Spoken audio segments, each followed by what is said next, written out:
"Kenapa?" "Iya, hati-hati loh, Bapak udah lihat semuanya. Tadi kamu tuh nyanyi di sini Bapak udah lihat." Wah, saya langsung nggak bisa makan, teman-teman. Saudara-saudara semua, saya nggak bisa makan, tulang saya itu langsung kayak, aduh, kayak saya tuh kayak lemes, rasanya itu kayak, udah mendingan saya mati aja deh, ya daripada saya mati dibunuh ayah saya. Wah, saya tuh deg-degan banget. Saya deg-degan banget, waduh ini gimana ini? Terus adik saya bilang, "Besok Mas Lana," karena Mas saya panggilannya Lana, "Mas Lana harus menghadap Bapak besok. Bapak udah tunggu." Saya nggak berani pulang. Saya nggak berani pulang. Shalom Bapak Ibu sekalian, saudara-saudara yang dikasihi Tuhan, jumpa kembali di channel YouTube saya.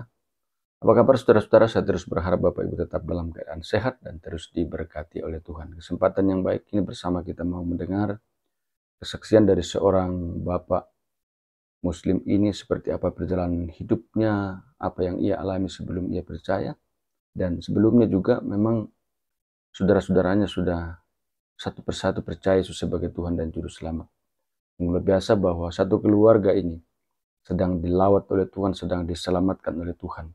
Karena sudah beberapa anggota keluarga ini menerima Yesus Kristus sebagai Tuhan dan Juru Selamat. Luar biasa Bapak Ibu, semoga video ini boleh bermanfaat dan memberkati Bapak Ibu sekalian. Seperti apa kisahnya kita saksikan bersama-sama. Oke, terima kasih buat Pak Kasim yang sudah memberikan kesempatan, buat Kak Jana Basa yang sudah memberikan kesempatan saya ya untuk berada di channel ini, di acara ini ya. Sebelumnya saya akan sapa untuk teman-teman, untuk saudara-saudara saya ya yang ada di Jawa, khususnya ada di Semarang, yang ada di Semarang, yang ada di Jogja, yang ada di Boja ya. Untuk mama papa saya yang ada di Boja juga saya akan sapa, dan untuk teman-teman saya ya yang ada di Semarang ya, tim Rewo-Rewo Semarang. Assalamualaikum warahmatullahi wabarakatuh dan salam sejahtera buat kita semuanya. Saya mendengar dari cerita ayah saya bahwa kenapa nama saya Maulana, karena pada bulan November tahun 86, 1986 waktu itu, saya dilahirkan dan waktu itu sudah mendekati Maulud Nabi, ya Maulud Nabi Muhammad ya. Dan dari situlah nama saya menjadi Maulana ya. Dan Maulana Agung, Agung itu kalau dibilang itu namanya nama cowok orang Jawa ya, makanya Maulana Agung Murdito. Itu nama dari Mur itu mamah saya ya, dan Di itu ayah saya, dan To itu memang orang Jawa, jadi namanya Murdito. Waktu kecil saya mengikuti ayah dan ibu saya. Ayah saya bekerja sebagai pegawai negeri juga golongan 2, tapi dan ibu saya dia hanya ibu rumah tangga biasa. Dan saya ada 8 bersaudara dan nggak ada satu, dan saya anak nomor 5.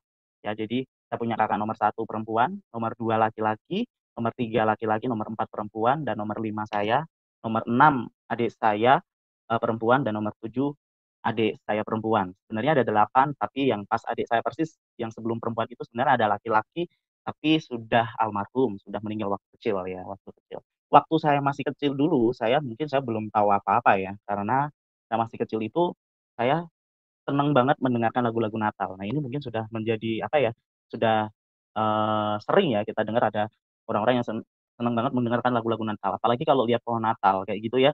Jadi kayak pohon Natal tuh saya rasanya tuh pengen pegang tapi takut, karena waktu itu ada teman saya bilang, jangan pegang pohon Natal. Nanti kamu jadi haram loh," kayak gitu ya. "Haram loh megang pohon Natal itu haram." Seperti itu. Nah, di situ saya takut. Nah, tapi waktu berjalannya waktu, saya waktu SD, saya mulai sekolah, kayak gitu ya. Jadi di situ saya dari kecil saya tidak pernah diajarin sama ayah saya untuk ngaji, ya, untuk mengaji, untuk alif, bata, apa, dan pokoknya itu saya tidak tahu, tapi saya lihat-lihat dan saya menjadi pusing di situ. Jadi saya tuh paling rajin ya, dulu tuh kalau kelas 2, saya mulai kelas 2, kelas 3 SD, itu saya rajin banget berpuasa. Ya, rajin banget berpuasa, dan di situ saya rajin juga. Kadang kan dulu kan kalau masih sekolah kayak gitu kan, ada kegiatan di sekolah yang kegiatan puasa, ya jadi kayak kegiatan bulan Ramadan seperti itu, saya harus tarawih bersama, saya harus itu. Nah, tapi saat waktu membaca Al-Qur'an, wah di situ saya nangis. Saya nangis, "Ya Allah, saya nggak bisa baca, ya Allah, ya Allah, saya nggak bisa baca." Saya selalu bilang, "Ya Allah, ya Allah, ya Allah, ya Allah, saya nggak bisa baca, ya Allah, tolong saya ya Allah." Saya bilang seperti itu. Nah, di situ sampai berjalannya waktu, tapi saya tetap lakukan sholat, tetap sholat Jumat, tetap pokoknya saya mengikuti, apa ya, sama teman-teman saya juga, ya saya ajak teman-teman saya ngingatkan teman-teman, "Yuk sholat yuk sholat yuk yuk, seperti ini yuk." Nah, jadi kadang itu emang benar-benar itu, apa ya, berapi-api lah waktu itu kalau bahasanya sekarang kita ini berapi-api. Dan di situ mulai kelas 4, kelas 5, nah itu sudah mau mendekati ujian SD. Di situ kan kalau dulu saya harus syarat kelulusan di agama Islam harus membaca Al-Quran. Wudhu oke, ya wudhu sama baca surat-suratnya oke semuanya. Sampai sholat pun ya itu oke.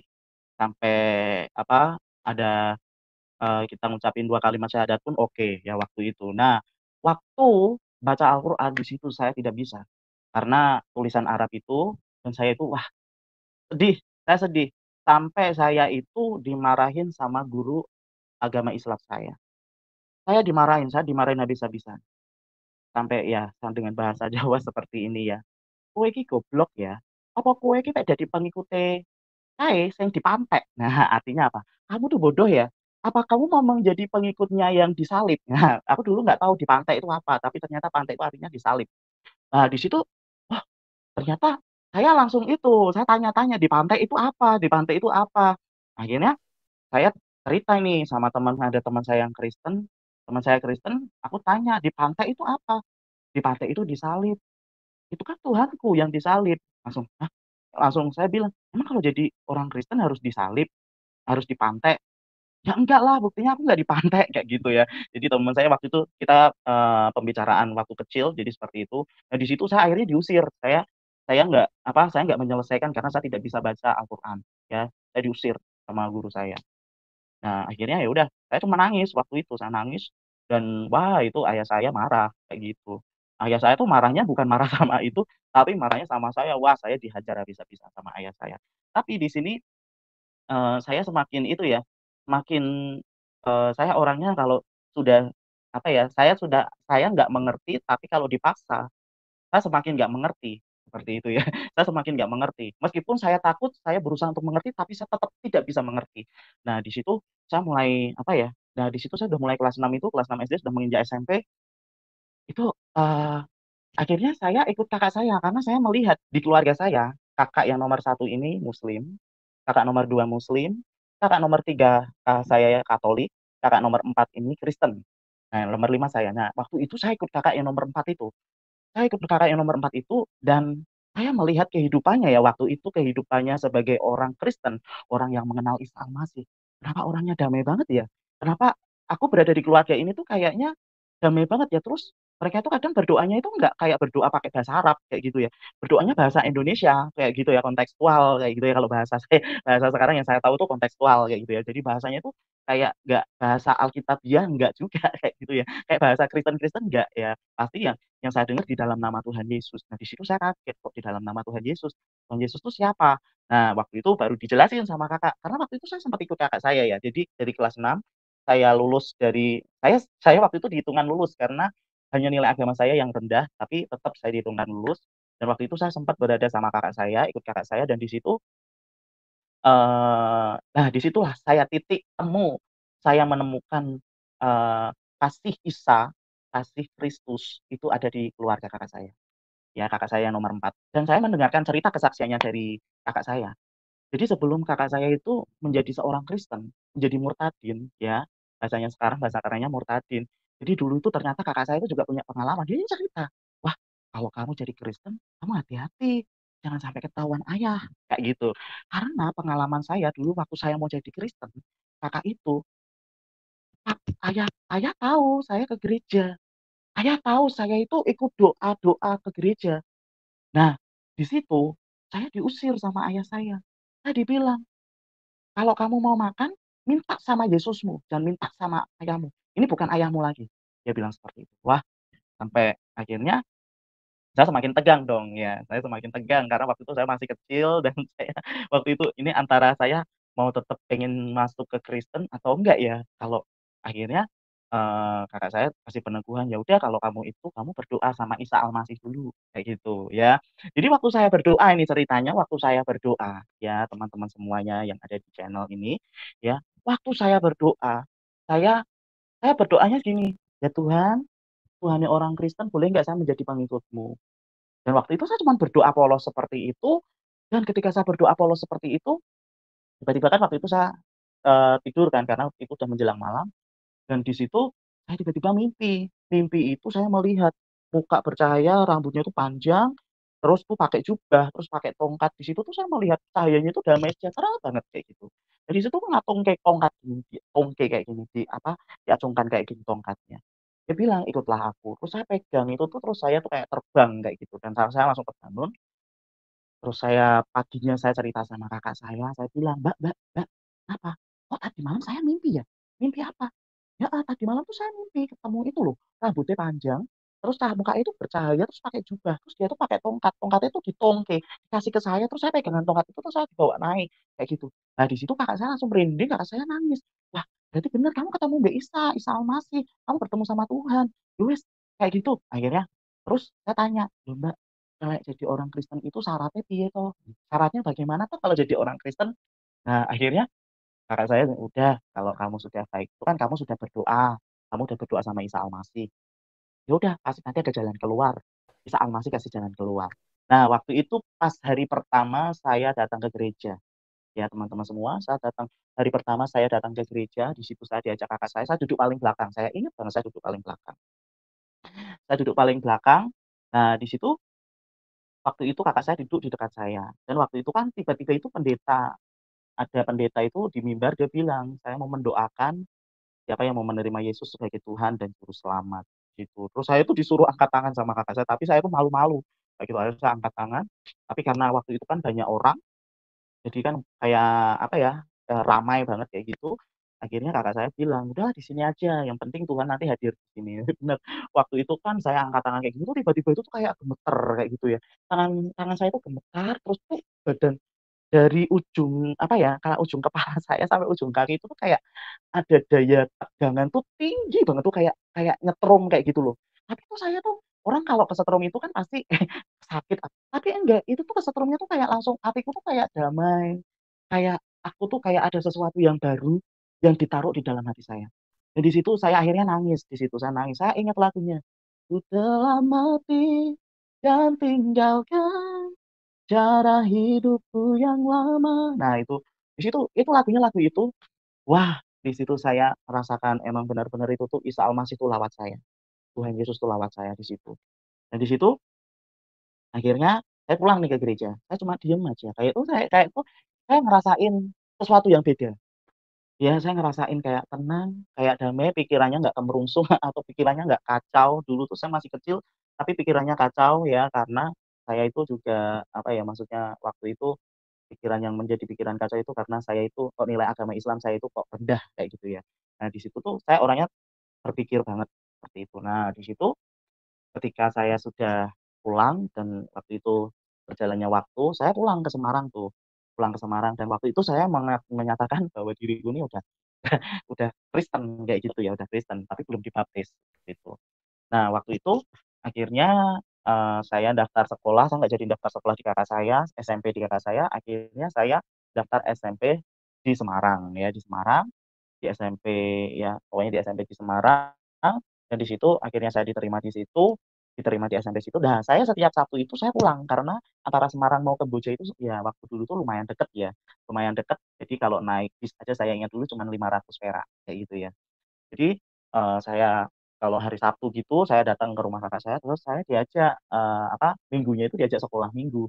Ya diajak sekolah minggu, saya diajarin nyanyi, pokoknya diajarin itu, sampai akhirnya lama-kelamaan, saya menjadi betah dan waktu itu ada baptisan ya, ada baptisan yang pertama, dan dari situ saya sama keponakan saya, anak kakak saya itu yang cowok, itu kita sama-sama dibaptis. Dan waktu itu yang mencarikan nama baptis saya, itu adalah kakak saya, dan itu emang benar-benar dengan doa.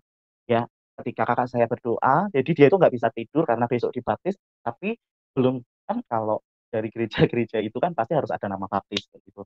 Dia sampai berdoa, sampai bergumul, "Nama baptisnya apa ya nama baptisnya apa ya?" Tiba-tiba dia dikasih sama Tuhan, "Adikmu itu dikasih nama baptis Kaleb, kalau anakmu dikasih nama baptis Yosua." Jadi Yosua dan Kaleb yang mengintai yang ada peran yang bisa memasuki tanah Kanaan.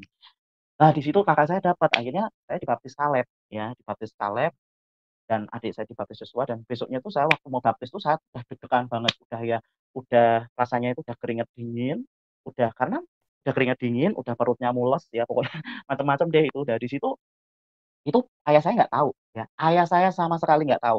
Pokoknya tahunya saya datang ke rumah kakak saya itu cuma liburan hari Sabtu Minggu. Minggu sore saya harus pulang ke Semarang lagi.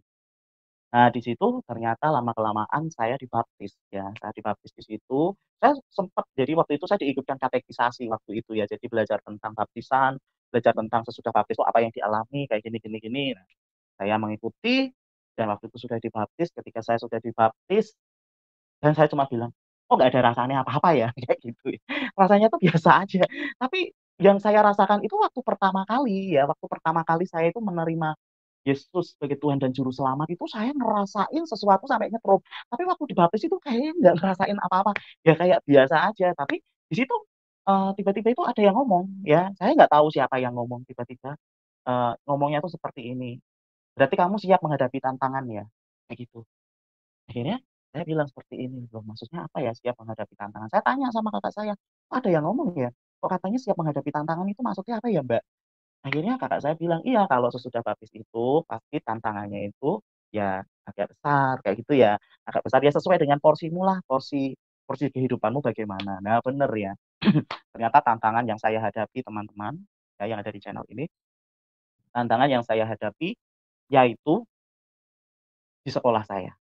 Dan di sekolah saya waktu itu di SMP, saya tiba-tiba itu saya memberanikan diri bilang sama kepala sekolah saya, bilang sama guru agama Islam saya, ya waktu kelas 1 SMP itu ya. Saya bilang, saya mengatakan bahwa saya sekarang udah menjadi Kristen. Nah itu. Itu jadi kayak ada satu dorongan yang membuat saya itu ngomong. Sampai mereka sampai kaget semua, sampai dibilang, "Edan!" Sampai saya dibilang, "Ini anak nggak waras nih." Sampai dibilang seperti itu, karena mereka pada nggak setuju. Ya pada nggak setuju. Sampai akhirnya saya tetap nekat. Saya tetap nekat, saya mengikuti pelajaran agama Kristen waktu itu kelas 1 SMP saya ingat. Pelajaran agama Kristen, dan di situ saya mengikuti, itu kayaknya sudah semester berapa, sudah mau kenaikan kelas. Di situ, wah saya dapat serangan ya, serangannya dari guru saya ya, guru saya sampai saya kalau lewat saya dibilang, pokoknya dibilang, apa ya, dibilang kafir, "Heh, kafir kafir," kayak gitu.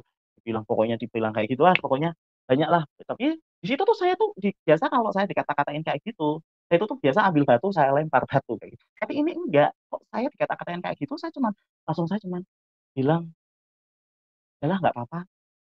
Udahlah nggak apa-apa," kayak gitu aja. "Udahlah nggak apa-apa, aku percaya kok Tuhan Yesus sama saya," kayak gitu ya. Jadi di situ saya sudah SMP itu saya sudah mengikuti agama Kristen dan saya sudah itu dan ini tantangan yang pertama itu di sekolahan. Ya tantangan yang pertama sudah ya sama dijalani ya, dijalani tantangan yang pertama, tantangan yang kedua ini di keluarga. Nah waktu itu saya ingat banget aku bilang, "Tuhan, kok aku pengen punya Alkitab ya? Aku rak duwe Alkitab, aku nggak punya Alkitab." Akhirnya saya ngumpulin uang dari 100, dari 200, kalau dikasih uang saku sama orang tua, kayak gitu saya kumpulin, kumpulin. Saya melihat itu waktu di jalan-jalan di Gramedia, waktu itu tahun berapa saya lupa, waktu itu saya ingat, itu saya sudah kelas 2 SMP, dan di situ saya melihat ada Alkitab harganya 29.500 Alkitab kecil ya, Alkitab kecil. Nah di situ dan Alkitabnya sekarang masih ada. Nah, ini Alkitab saya teman-teman. Ini Alkitab waktu saya mengenal Isa yang pertama kali. Nah, ini saya buka dari kantongnya itu udah beberapa generasi nih ya, tapi Alkitabnya masih nah ini masih utuh ini Alkitabnya ini ya. Ini Alkitab yang dulu saya beli harganya 29.500. Ini Alkitabnya ya. Ini udah modelnya udah kayak gini, ini udah berapa tahun, sejak saya kelas 2 SMP nih ya, sejak kelas saya 2 SMP ya. Nih banyak pembatas-pembatasnya. Ya banyak coretan-coretannya ini sudah rusak ya, tapi saya masih, apa ya, masih buat kenang-kenangan saya, bahkan ada yang minta saya nggak kasih, ya. Jadi ini Alkitab. Nah waktu itu, waktu saya pegang Alkitab, saya beli Alkitab, saya di bis tuh saya ingat banget. Saya mikirnya gini, "Wah Alkitab ini saya taruh di mana nanti? Kalau di rumah ketahuan ayah saya bilang seperti itu. Akhirnya waktu itu Alkitab saya kasih di tas saya, di tas sekolah saya dan tidak pernah saya keluarkan. Dan kalau saya mau berangkat sekolah kayak gitu ya, saya itu di sekolahan, apa ya, saya berangkat lebih awal, akhirnya saya baca Alkitab. Saya baca Alkitab kayak gini, terus nanti, pas istirahat, saya daripada jajan, saya baca Alkitab. Jadi saya baca-baca Alkitab terus, baca-baca Alkitab. Sampai akhirnya saya, diajak teman, ya diajak teman. Jadi tetangga di rumah saya itu dia orang Kristen, Dia itu udah tahu kalau saya itu orang Kristen kayak saya itu kayak baru bertobat baru kayak gitu. Dia tanya, kan dulu nama saya Maulana tapi panggilnya Maulana, Maulana," kayak gitu. "Apa?" "Oh, aku kemarin aku lihat kamu di itu toh, di apa, di gereja di daerah Kedungmundu," kayak gitu. Karena waktu itu saya sempat ke gereja, namanya GPDI ya. Di GPDI waktu itu saya sempat gereja kayak gereja jalan-jalan, saya sempat di situ ternyata dia lihat, langsung, "Emang kamu Kristen ya?" Langsung, "Wah, ini bisa bahaya ini, nanti bisa dilapor ke ayah saya udah takut nih." Akhirnya saya bisik-bisik, aku ngobrol sama dia, namanya Yosep ya, dan orangnya sekarang saya masih jadi teman juga ya, gitu. Saya ngobrol sama dia, "Iya, saya baru saya baru itu kok kelas 1 SMP, saya baru mengenal Tuhan Yesus," gitu kan. Saya cerita sama dia, akhirnya saya jadi bergaul sama dia, saya jadi akrab sama dia, bahkan saya sahabatan sama dia. Dan saya ingat, "Oh, iya saya punya Alkitab nih, Alkitabnya aku titipkan ke dia aja deh." Akhirnya Alkitab ini saya titipkan ke Yosep itu, "Sep, aku bisa nggak titip Alkitab ini? Kamu tahu toh kalau ayah saya kan masih muslim, ayah saya masih Islam, dan nanti kalau ketahuan ini kan nanti kalau dibakar kan sayang, kan ini kan aku hasil mengumpulkan uang sampai berapa itu tuh saya nggak jajan." Akhirnya Yosef kasihan kan temenku itu, oh ya udah akhirnya Alkitab ini ada di rumahnya. Jadi kalau aku diajak itu biasanya kan waktu itu sedang ngikutin acara-acara youth gitu kan, karena gerejanya dia ternyata tuh beda blok sama rumah kita, tapi bloknya agak jauh kayak gitu. Nah, jadi kita di blok JJ, gereja kita di blok R kayak gitu ya. Jadi akhirnya, kalau pas hari Sabtu kayak gitu kan, Sabtu diajak sama si temenku ini namanya Yosep nih, sahabatku ini namanya Yosep, dia bilang, "Wow, ayo Melura," kayak gitu, "ikut nggak?" "Ke mana?" "Ke gereja." "Ngapain?" "Udah acara," langsung. Terus aku bilangin mbek ayahku piye, "Ya udah kamu bilang aja tuh mau main ke rumah temen." Akhirnya saya bilang, saya udah mandi cepet-cepet, saya pakai celana panjang, terus untung ayah saya tuh nggak curiga, terus dia itu bilang, "Lho mau ke mana?"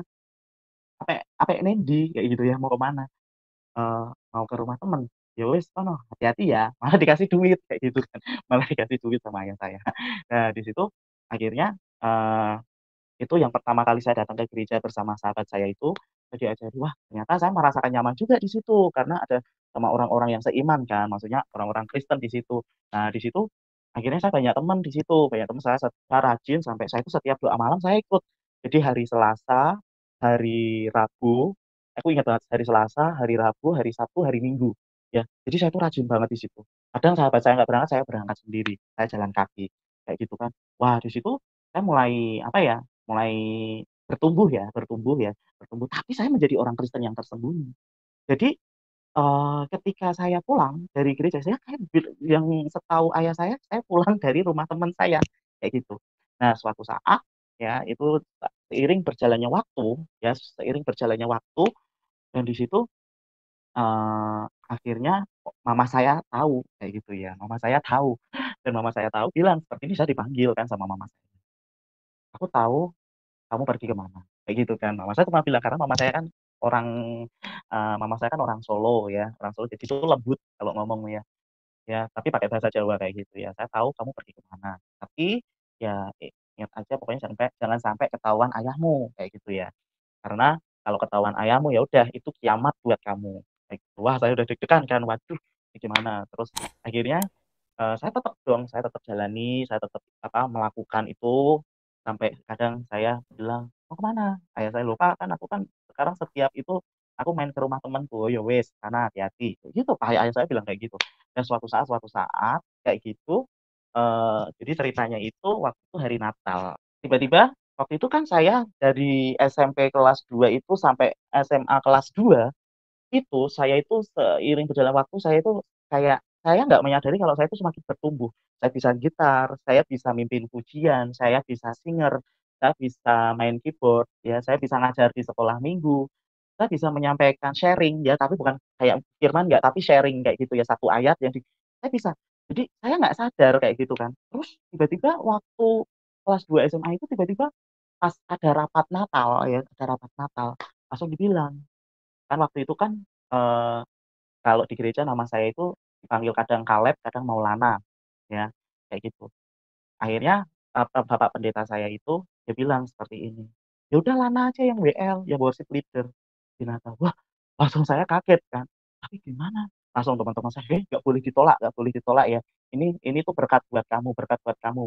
Apalagi kan kamu kan perobat baru, ini kamu saatnya buktikan. Nah di situ tuh saya udah deg-degan ini ya teman-teman. Saya udah deg-degan, saya udah wah, udah, "Duh, mana ya ini gimana ya?" Dan pokoknya saya nggak bisa tidur sampai akhirnya saya doa. Saya doanya saya gini, Tuhan, nggak bener saya itu nanti WL kayak gitu kan. Kalau emang bener, Tuhan berikan aku kemampuan dong.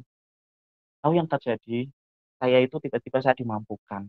Saya dimampukan untuk mengatakan iya, kayak gitu. Nah, waktu itu saya katakan iya, dan akhirnya saya latihan-latihan ya seperti biasa, saya mengelabui ayah saya dengan alasan saya itu pergi ke rumah teman saya, padahal saya ke gereja, saya latihan buat Natal. Kadang saya ibadah. Nah, waktu itu Natal telah tiba, yaitu bulan Desember. Dan waktu itu ayah saya itu dari pegawai negeri, dari dinas peternakan dimutasi ke kelurahan. Ya, bayangin dari dinas peternakan golongan 2 dimutasi ke kelurahan, jadi staf kelurahan di tempat tinggal saya waktu itu. Nah, sebagai petugas kelurahan, jadi setiap malam itu seorang ayah saya yang petugas kelurahan, staf kelurahan dia harus keliling dong setiap blok ya, dari blok A sampai blok Z, sampai blok CC kayak gitu ya.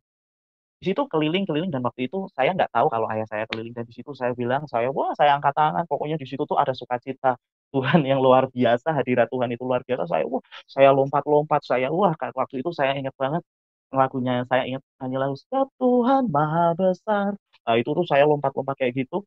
Wah, dan ternyata, ternyata itu saya nggak tahu ternyata ayah saya itu lihat dari jauh gitu. Jadi ceritanya ayah saya lihat dari jauh, dia kan waktu itu dia keliling, itu kok acara rame-rame apa? Oh, acara Natalan. Terus dia lihat, oh itu kok kayak anak saya, kayak gitu kan. Tapi ayah saya ternyata masih punya etika, masih punya apa ya, masih punya attitude ya, untuk dia nggak menarik saya dari panggung terus saya diseret pulang, enggak. Bukan, ya. Tapi ternyata Roh Kudus itu di situ udah sebenarnya udah mulai bekerja. Ya, Roh Kudus itu Tuhan itu udah mulai bekerja dalam hidup ayah saya. Ayah saya tapi sudah apa ya, udah kayak udah dongkol, udah gondok, udah apa kayak gitu ya. Kayak orang Jawa bilang gondok ya, udah dongkol. Kayak mungkin dia bilang dalam hati ayah saya mungkin dia bilang seperti ini, wah selama ini berarti saya dibohongin kayak gitu ya. Dan waktu itu saya nggak tahu tiba-tiba habis WL, saya kecapean, saya makan, habis makan itu mau makan itu saya mau makan, tiba-tiba adik saya ngabarin. Bisa ngabarin, dia bilang, "Mas Mas, apa?" "Daisuke," kayak gitu. Artinya tuh, hati-hati ya kamu," kayak gitu. "Loh, kenapa?" "Iya, hati-hati loh. Bapak udah lihat semuanya. Tadi kamu tuh nyanyi di sini, Bapak udah lihat." Wah, saya langsung nggak bisa makan, teman-teman. Saudara-saudara semua, saya nggak bisa makan. Tulang saya itu langsung kayak, aduh, kayak saya tuh kayak lemes, rasanya itu kayak, udah mendingan saya mati aja deh, ya daripada saya mati dibunuh ayah saya. Wah, saya tuh deg-degan banget. Saya deg-degan banget. Waduh, ini gimana ini? Terus adik saya bilang, "Besok Mas Lana," karena mas saya panggilannya Lana, "Mas Lana harus menghadap Bapak besok. Bapak udah tunggu." Saya nggak berani pulang. Saya nggak berani pulang. Dan saya tidur di rumahnya Yosef. Dan di situ pun saya nggak bisa tidur. Saya cuma berdoa. Saya berdoa, "Tuhan, gimana ini Tuhan? Tuhan gimana?" Saya tuh kayak rasa mau pergi, saya rasa mau itu. Tapi begitu apa sudah menjelang pagi kayak gitu saya nggak bisa tidur. Roh Kudus tuh kasih kekuatan teman-teman. Isa Al-Masih itu hanya orang Kristen itu kasih kekuatan saya. Ya, kasih kekuatan saya. Aku bilang cuma seperti ini. Tiba-tiba dikasih di Filipi 2 ayat 10, maaf nih sebentar saya itu kan ya. Jadi saya ada satu ayat itu yang sampai sekarang itu terngiang-ngiang. Nah, bunyinya seperti ini. Karena bagiku hidup adalah Kristus dan mati adalah keuntungan. Bayangin saya mendapat ayat seperti itu. Saya bilang, karena bagiku hidup adalah Kristus dan mati adalah keuntungan. Berarti kalau saya masih hidup, berarti saya untuk Kristus dong. Berarti kalau saya mati, berarti saya itu beruntung. Wah, yang matinya ini kan yang saya membuat saya tambah deg-degan ya. Nah, di situ saya langsung, apa ya, saya langsung, tapi saya percaya Roh Kudus kasih kekuatan saya. Wah, di situ kan saya sudah bahasa roh ya. Di situ kan saya sudah dibaptis Roh Kudus juga. Saya bahasa roh. Karena saya pernah dikasih tahu sama Bapak Pendeta saya, dia bilang bahwa bahasa roh itu yang membangkitkan kekuatan kamu. Kayak gitu, saya bahasa roh terus. Dan waktu itu saya datang ke rumah. Dan ayah saya itu udah nunggu, di depan itu ada asbak ya. Mungkin teman-teman tahu asbak itu yang tempat untuk apa itu abu rokok itu, karena ayah saya itu perokok juga. Itu asbak tuh besar banget dan di situ tuh asbaknya itu dari beling, dari kaca. Nah, itu tuh saya berpikirannya gini, wah bisa ini asbak ini dilempar ke kepala saya. Karena kan ayah saya pernah bilang, kalau ada satu aja anak saya yang keluar yang menjadi pengikut Yesus, ya intinya mau dibunuh kayak gitu ya. Dia nggak akan memandang, dia hukum pun akan dijalani. Wah, di situ saya udah deg-degan loh. Saya udah deg-degan, saya udah wah, dan di situ saya cuma berdoa, Roh Kudus mampukan saya. Roh Kudus mampukan saya. Saya pegang Filipi 1 ayat 21 tadi, karena bagiku hidup adalah Kristus dan mati adalah keuntungan. Saya bahasa roh terus. Dan tiba-tiba yang terjadi apa? Yang terjadi apa? Teman-teman, waktu itu saya didudukkan, "Nah, kamu duduk situ, apa duduk sini." Apa sama matanya merah kayak gitu. Waduh, aku udah takut. Saya udah takut banget itu. Ternyata papa saya nangis. Papa saya nangis seperti ini, cuma bilang seperti ini, "Kok kamu nggak ngomong kalau selama ini kamu itu menjadi pengikutnya Nabi Isa alaihissalam? Kok kamu nggak ngomong kalau selama ini kamu itu menjadi muridnya Isa Al-Masih atau Tuhan Yesus Kristus?" Ayah saya bilang seperti itu. "Kalau kamu ngomong, kamu nggak bohong, kamu ngomong apa adanya, pasti saya akan kasih izin kamu." Wah, saya saya pegang dada, saya langsung deg tuh kayak saya udah merasa plong kayak gitu kan. Terus ayah saya bilang, "Ya sekarang gini, kalau kamu menjadi pengikut Isa Al-Masih, kalau kamu mau menjadi pengikut Tuhan Yesus Kristus, ya kamu ditekuni sungguh-sungguh, kamu didalami sungguh-sungguh, didalami sungguh-sungguh, benar-benar kamu didalami."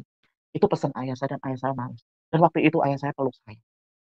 Ayah saya peluk saya dan saya nangis dan ayah saya kita sama-sama nangis dan ternyata pemutar balik keadaan, teman-teman ya. Ternyata Roh Kudus tuh, ini loh keren banget itu, Roh Kudus tuh keren banget. Yang saya pikir saya akan mati dan saya dapat ayatnya itu tuh ternyata saya juga kayak di-prank juga ya, kayak di-prank juga sama ayat ini, wah saya akan mati, wah saya akan mati. Tapi ternyata enggak, ternyata cara kerja Roh Kudus tuh tertata rapi.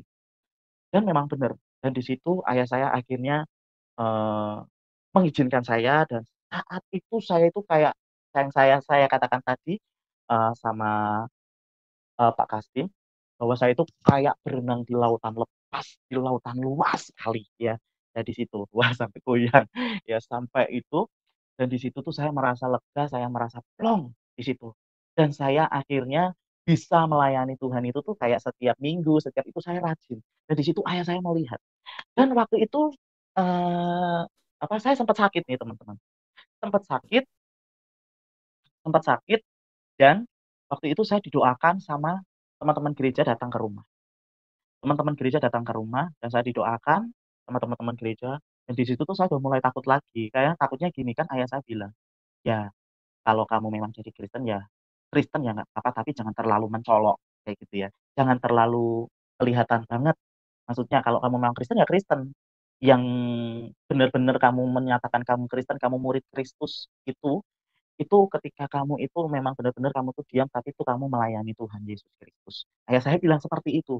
Dan waktu itu saya ditegur kan sama ayah saya karena waktu itu, mereka kan datang ke rumah terus saya didoakan dan waktu itu kan cara doanya kan sampai nyanyi-nyanyi, sampai teriak-teriak kayak gitu. Nah di situ ternyata, tetangga-tetangga saya kan ayah saya nggak enak sama tetangga-tetangga saya. Nah, waktu itu sudah kan, sudah sembuh, ternyata ayah saya sakit. Ayah saya tuh sakitnya gini, lucu sekali. Jadi cerita ayah saya sakit itu, jadi tuh dia itu kayak mulutnya kemasukan nyamuk, terus dia nggak bisa ngomong. Sampai beberapa hari itu tuh kurus. Sampai ayah saya tuh nggak bisa ngomong, kita tuh sampai sempet bingung, "Wah ini gimana ya ini gimana ya?" Saya sampai sempet bingung, dan akhirnya kakak saya yang nomor 4 itu yang Kristen yang saya, pernah maksudnya pernah dibawa ke gereja sama dia, dan di situ tuh mereka datang. Nah, kakak ipar saya itu kan bukan pendeta ya, kakak ipar saya sama kakak saya bilang, "Pak, Bapak kalau saya doakan dalam nama Isa Al-Masih mau nggak?" Kayak gitu kan. Terus akhirnya ayah saya kan mungkin karena dia udah ngerasain kesakitan ya, akhirnya ayah saya mau, kayak gitu kan, mau didoakan sama kakak ipar saya yang cowok itu, sama kakak saya yang cewek, dan saya ikut berdoa juga. Dan yang terjadi apa? Mukjizat terjadi, teman-teman. Tiba-tiba ayah saya bisa berbicara, bayangin. Itu, wah, itu sesuatu yang wow ya, sesuatu yang, apa ya, wah itu saya, wah emang bener ya, ini mukjizat Tuhan itu sudah mulai terjadi di dalam keluarga saya. Dan di situ ayah saya bisa ngomong, bisa berbicara. Nah, sudah kan ayah saya sudah sembuh, dan saya semakin mantap itu, saya semakin mantap, saya semakin melayani Tuhan itu semakin, wah pokoknya luar biasa. Dan di situ tiba-tiba saya diingatkan, saya percaya ini Roh Kudus. Masa kamu aja yang bisa memasuki kerajaan surga, sedangkan orang tuamu belum masuk ke dalam kerajaan surga. Tiba-tiba saya tantang Tuhannya orang Kristen. Saya bilang, "Tuhan, kalau memang benar ya, saya berdoa dan berpuasa dalam waktu 3 bulan ini," dan itu saya sudah kelas 3 SMA ya, kelas 3 SMA. "Dalam waktu 3 bulan ini, ayah saya berdoa puasa dan ayah, ibu, dan adik-adik saya, mereka mengenal Engkau dan menerima Engkau sebagai Tuhan dan Juru Selamat. Saya akan menjadi hamba-Mu, saya akan menjadi, murid-Mu, saya akan menjadi, hamba-Mu untuk melayani Engkau lebih lagi," yang artinya saya menjadi pendeta. Yang terjadi apa? Saya berdoa puasa, tiba-tiba ini tantangan yang itu, iya, heeh, betul. Tantangannya itu jadi saya ternyata nggak lulus ya, nggak lulus di SMA. Bayangin itu. Wah, rasanya tuh udah campur aduk ya, "Wah, kok saya nggak lulus ya? Kok saya nggak lulus ya?" Saya tuh sampai stres sendiri, sampai akhirnya saya waktu itu hari Minggu tuh dijadwal WL, dijadwal worship leader. Saya bilang seperti ini, eee, "Berat hati saya melayani Tuhan, aku nggak lulus, percuma." Saya bilang seperti itu. Terus saya tuh sebenarnya saya sudah nggak mau. Tapi di situ ternyata tuh Tuhan itu kayak, "Kamu masuk kamar, kamu tutup pintu, kamu berdoa, kamu berlutut." Ya udah aku ikutin, saya ikutin. Meskipun saya ada rasa gondok ya, rasa-rasa dongkol kayak gitu. Terus saya berlutut dan di situ saya nangis. Di situ tuh kayak Tuhan tuh kasih damai sejahtera lebih lagi. "Aku cuma mau mengingatkan kamu, menjadi pendeta ya, menjadi pendeta itu bukan masalah kamu tuh harus lulus di SMA. Kamu bisa aja kamu menjadi pendeta. Yang penting kamu ada sekolah Alkitab. Pasti sekolah Alkitab akan terima kamu apa adanya. Kalau kamu ngomong apa adanya." Di situ saya merasa damai sejahtera, teman. Wah, di situ kan, saya berdoa, besoknya kan saya WL gitu.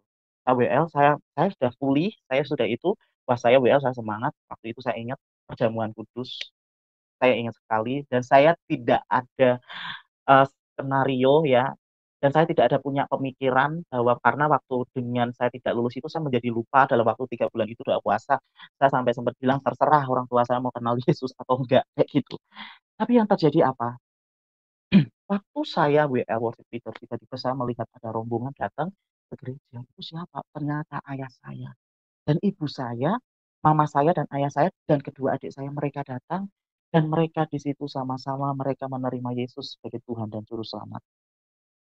Wah, di situ tuh saya hadiah yang luar biasa sekali dan di situ tuh saya sampai lupa kalau saya itu nggak lulus, tapi dan waktu itu saya tetap bersukacita, ya karena melihat ayah saya dan keluarga saya itu mereka menerima Yesus sebagai Tuhan dan Juru Selamat, yang sampai akhirnya saya, apa, saya, lulus, saya masuk di sekolah Alkitab, saya daftar, karena saya harus menepati dong nasar saya di hadapan Tuhan, kalau mereka itu saya menjadi hamba Tuhan, dan akhirnya saya diterima. Bayangin, saya pakai ijazah paket A, saya diterima, masuk di sekolah Alkitab, ya, di sekolah Alkitab yang ada di Semarang, ya.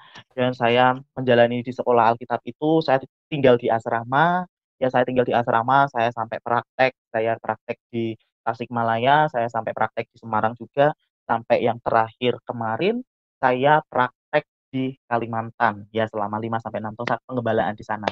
Saya menjadi wakil gembala di Kalimantan Barat. Ya saya di sana, dan yang saya jangkau juga di pedalaman-pedalaman juga ya, karena saya juga orangnya orang misi ya, suka ke pedalaman-pedalaman kayak gitu, dan di situ tuh saya itu sampai lupa, saya tuh nggak pernah kontak sama orang tua saya, bagaimana orang tua saya sudah Kristen, bagaimana saya follow up mereka, enggak, saya nggak follow up, karena waktu itu keadaan saya ada di asrama, saya bingung, saya mau keluar juga nggak bisa, saya cuma bilang sama Tuhan, saya bilang sama Tuhan Yesus, "Tuhan, aku ada di asrama STT, demikian juga saya jauh dari ayah dan ibu saya dan adik-adik saya, tolong follow up mereka." Bener, teman-teman, akhirnya malaikat sendiri yang follow up orang tua saya dan adik-adik saya. Yang terjadi apa? Adik-adik saya dengar waktu saya di Kalimantan, ya, saya di Kalimantan, saya dengar adik-adik saya itu mereka melayani Tuhan semuanya, ya. Puji Tuhan mereka melayani Tuhan dan ayah saya pun, sama mama saya pun saya berpikir gini, "Wah, saya di Kalimantan mereka pasti tidak kuat." Karena kehidupan mereka yang mereka pikir kehidupan orang Kristen itu, eee, apa ya, kehidupannya enak ya, tidak ada penderitaan, tapi ternyata yang terjadi apa? mereka nanti saya sih juga pengen nih, apa ya, maksudnya, eee, apa ya, kayak ayah saya tuh nanti ya, kalau pas ada kesempatan karena ini di daerah saya di Boja juga sinyalnya kurang bagus juga ya untuk seperti ini. Nanti doakan aja bisa ayah saya nanti juga akan bersaksi sendiri ya. Jadi waktu itu saya dengar cerita dari kesaksian ayah saya pulang dari Kalimantan karena di situ tuh saya tuh kayak rindu berat sama orang tua. Karena bayangin 2 tahun, 3 tahun itu tuh saya nggak pulang ya, 3 tahun akhirnya saya pulang ke Semarang dan ternyata saya diceritain dan ternyata orang tua saya ini bayangin, jadi dia ikut sama anaknya yang Kristen itu, kakak saya yang Kristen, dan ternyata diproses juga di situ. Ya diproses juga di situ, ya itulah namanya Alkitab sudah bilang, besi menajamkan dengan besi, manusia menajamkan dengan manusia. Ya, itu dan yang terjadi ternyata mereka diproses. Sampai mereka itu tidak boleh tidur di rumah, akhirnya mereka itu kalau malam kayak gitu tuh tidurnya itu kayak di emperan kayak gitu, di ruang tamu tapi emperan. Karena kalau di desa saya itu kan masih, bukan ubin ya, jadi kayak tanah, jadi pakai terpal, dia tidur situ. Nanti kalau pagi itu udah diusir-usir, "Bangun bangun bangun bangun bangun bangun!" Kayak gitu. Sampai akhirnya ya pagi itu akhirnya ayah, ibu, sama adik-adik saya itu akhirnya ya di luar, di pojokan kayak gitu ya. Jadi ada kakak saya makan enak, ayah saya, orang tua saya itu nggak makan enak lah, pokoknya mereka itu makan apa adanya. Di situ tuh saya tuh sampai nangis, ya ampun Tuhan kuat banget ya orang tua saya, sampai yang terjadi teman-teman, orang tua saya itu tidur di kandang kambing dan waktu itu malam Natal. Itu kalau saya masih ingin menceritakan kayak gitu tuh saya rasanya pengen nangis, teman-teman, ya. Jadi ini kesaksian ayah saya sampai diceritakan aja sampai nangis.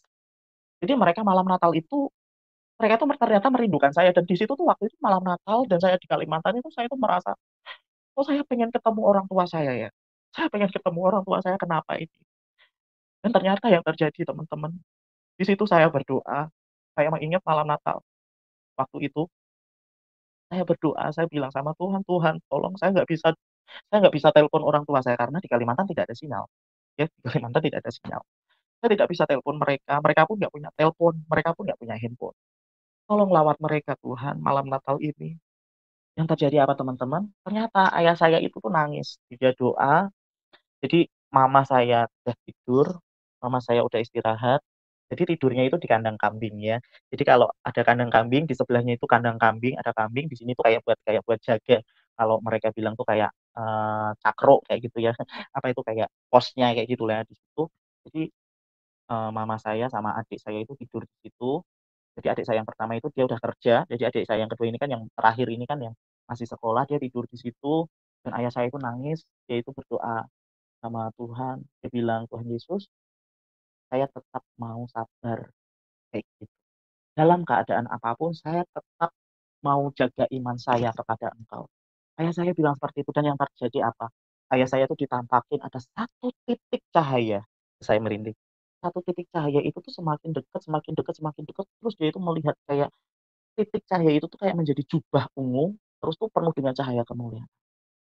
Nah, di situ tuh ayah saya tuh sampai sujud, ayah saya tuh sampai nangis dan di situ tuh 24 Desember pas malam Natal persis.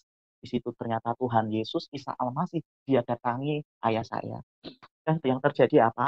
Yang terjadi besoknya mereka Natalan tuh. Mereka Natalan sampai yang saya itu tuh sampai, apa ya, ketika ada di gereja itu bukannya orang-orang gereja itu tuh bukannya merangkul, apa, tapi ayah saya sama mama saya tuh kayak dijauhin kayak gitu kan, waktu itu tuh Natal.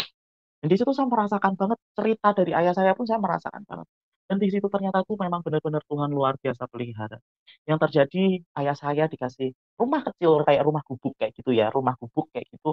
Jadi kayak rumah papan kayak gitu, disuruh bayar berapa kayak gitu, murah banget. Dan ternyata ya puji Tuhan bisa di situ dan ayah saya pun, masaknya dia harus cari kayu ke hutan. Jadi udah kayak kehidupan orang-orang di desa kayak gitu dan waktu itu saya juga melihat juga, maksudnya mereka juga kuat ya, bahkan sampai sekarang ini teman-teman, mereka itu masih kuat ya di dalam Tuhan dan juga ya sekarang ya tinggalnya juga sekarang juga sudah di rumah yang sudah kita sama-sama sewakan sama adik, sama kakak saya juga, sama saya, ya kita sewakan rumah ya supaya mereka juga bahagia di masa tuanya dan saya cuman pesen aja sama mereka itu bahwa, eee, kehidupan sekarang masa-masa tua ini ya udah kita utamakan Kristus aja. utamakan kita mencari Tuhan aja, mencari Tuhan selalu, mencari Tuhan terus, mencari Tuhan selalu. Dan yang terjadi sampai sekarang mereka praktekkan, dan papa dan mama saya sampai sekarang pun dalam keadaan sehat. Ya kalaupun sakit ya sakit orang tua, kayak asam urat, kayak asam lambung ya, kayak gitulah pokoknya ya. Tapi Tuhan tuh masih kasih kekuatan dan kemampuan ya. Dan saya pun sampai sekarang juga, sampai saat ini pun saya bisa berada di Jakarta, saya bisa ketemu dengan, eee, Pak Kasdim di Rajana Basa, ini di channel Rajana Basa ini, wah ini sesuatu yang luar biasa sekali ya. Dan, sampai sekarang pun yang saya rasakan itu kebaikan Tuhan yang luar biasa. Tuhan itu emang benar-benar pelihara. Di situ memang ya inilah teman-teman ya, jadi pengalaman yang pernah saya alami bersama dengan Tuhan, pengalaman yang pernah saya alami bersama dengan Tuhan sekali lagi, di situ sampai sekarang itu kadang masih terngiang-ngiang. Jadi kalau saya menghadapi, keadaan yang sesulit apapun, yang di dalam hati saya mengatakan saya percaya Tuhan pasti akan tolong saya. Dan yang ternyata benar sampai sekarang bukan saya aja yang ngalami, ternyata orang tua saya juga mengalami, kayak gitu ya. Jadi orang tua saya mengalami. Jadi ya kalau kita bisa melihat orang tua saya, wah enak ya, ayahmu itu pensiunan kayak gini kayak gini. Aduh pensiunan dulu itu mereka terbelit utang ya, terbelit utang sampai sekarang pun setiap pensiunnya harus dipotong-potong, bahkan harus terima hidup cuman 100.000 aja, kadang masih sisa 100.000 saldonya. Saya bilang, "Udah bersyukur aja, pasti Tuhan berkati dengan cara yang lain." Dan benar, mereka merasakan berkat-berkat Tuhan itu. Nah inilah teman-teman kesaksian dari saya, semoga menjadi berkat dalam kehidupan teman-teman semuanya. Oke. Luar biasa Bapak Ibu sekalian, saudara-saudara, bahwa satu yang diselamatkan seisi rumah, diselamatkan oleh Tuhan. Luar biasa, semoga dapat menguatkan iman kita, membuat kita semakin bertumbuh, semakin memiliki keyakinan yang kokoh bahwa tidak ada apapun yang akan memisahkan kita dari kasih Kristus. Karena saudara yang percaya kepada Kristus adalah orang yang sudah diselamatkan oleh Tuhan. Tuhan Yesus memberkati.